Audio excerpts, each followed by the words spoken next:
My life before drugs I would consider to be relatively normal.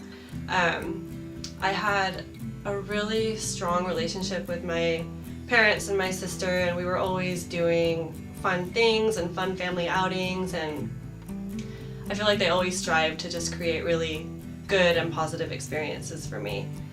And throughout my childhood, I hit some bumps in the road. My parents got divorced and I moved schools a lot, and that was something that was really challenging for me because I felt like I never connected with a group of friends because I was always moving around. So that was definitely an obstacle I felt like I had to overcome. And then when I was 11, my dad died, and it was an unexpected, tragic accident, and that's something that threw my world upside down, and it was something that I had no idea how to handle. It was such a severe loss for me, and I'd never experienced anything like that. I had a really hard time dealing with my emotions on that. My biggest fear was my mom and my sister seeing me in pain. I didn't want to make it harder for them, so I kept a lot of that in, and I feel like that's something that eventually led me to becoming addicted to drugs and turning to drugs as a solution for my emotional problems. My life on drugs was a nightmare, and it didn't start out that way. It started out as partying and what I thought was totally innocent. I would smoke weed and I would drink, and to me I didn't see anything wrong with it because everybody else was doing it, and it was so accepted. And so eventually that progressed to ecstasy and cocaine and pills, and finally I was introduced to meth, and that is where my downfall really began, I think.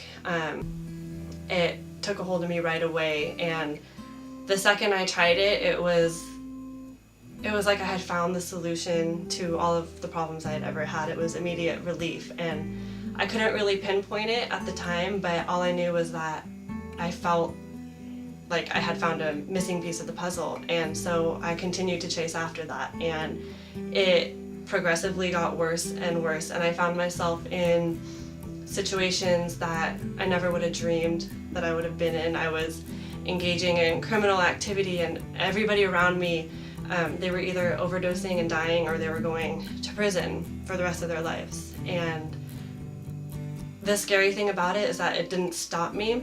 I thought I was invisible, like untouchable, and there were a lot of situations that should have ended with me dying, and I'm lucky that I didn't.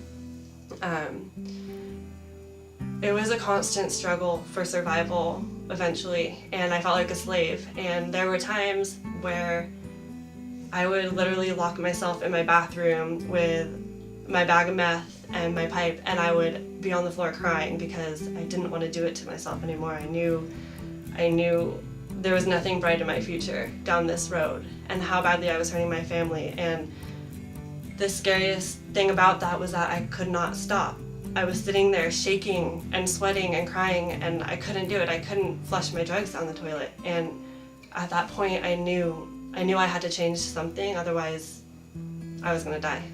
I had been in 6 other rehabs starting from the age of 15, and they ranged from 30-day programs to long-term, from state-funded to private, inpatient and outpatient. Some of them were across the country. I pretty much tried it all, and the one thing they all had in common was that they practiced the 12-step philosophy.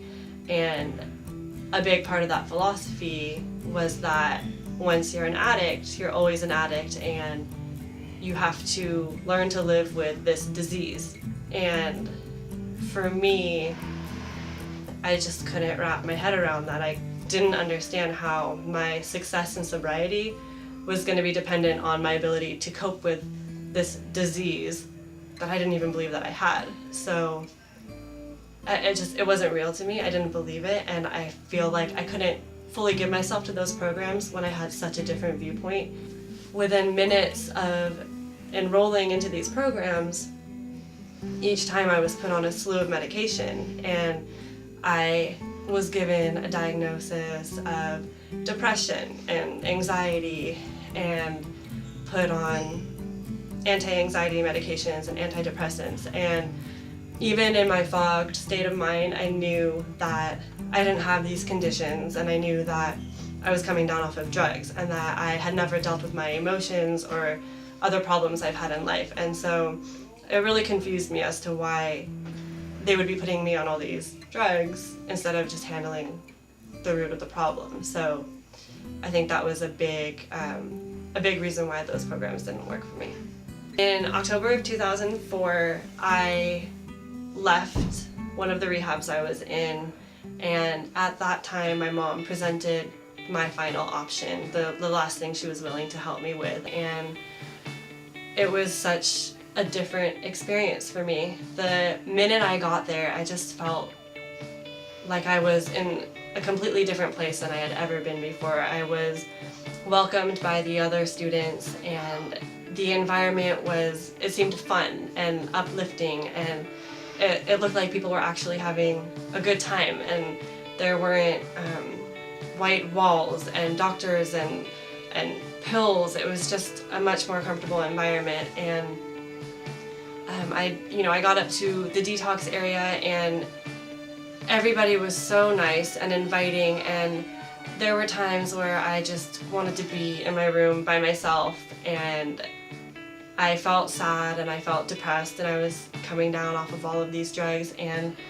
nobody ever let me sit alone feeling sorry for myself. They were constantly trying to bring me out of my head and to get me to participate. And there was definitely a balance of giving me the space that I needed, but also not letting me fall victim to my own circumstances and the own choices that I made, So that was something that really helped me initially. I was given the opportunity to really look at my life objectively and take responsibility for my life. And I think that is the number one most important thing that I walked away from the program with, was a sense of control.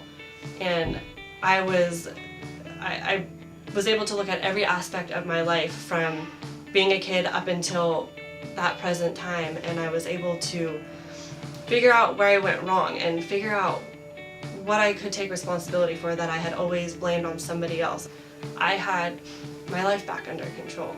And that's not to say that mistakes don't happen later down the line, no relapses, but even with the tools that I learned, I can handle those things and I can move forward from them, and I'm not a victim, and I'm not giving my control to anybody other than myself. And I know that's why I've been as successful as I have been.